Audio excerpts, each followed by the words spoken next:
Sa bawat sulok ng lansangan may humihingi ng saklolo.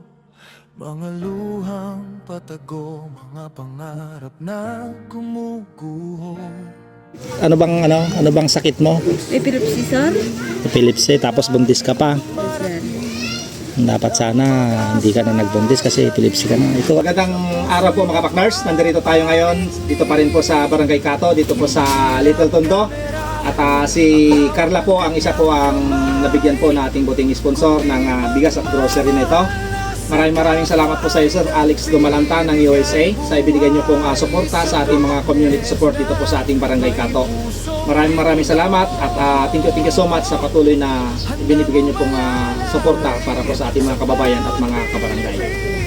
Ito, Carla, binibigay po ni Sir Alex Dumalanta. Tanggapin mo po yung bigas at grocery. Pasalamatan mo lang po si Sir Alex. Nga salamat po ng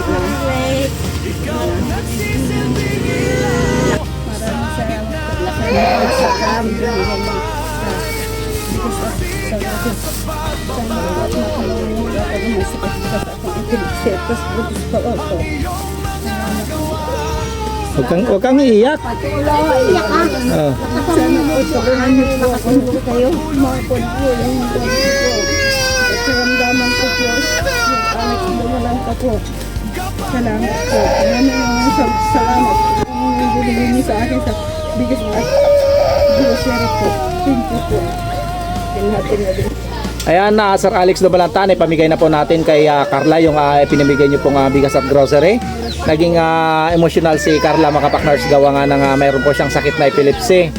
So talagang deserve po niya na mabigyan po at maabutan po ng bigas at grocery. Maraming salamat po sa iyo, sir, sa patuloy na pagsuporta mo kay Kapaknars Dance Vlog. At thank you so much sa lahat ng ating mga buting mga good Samaritan. Magandang araw po sa inyo lahat mga Kapaknars.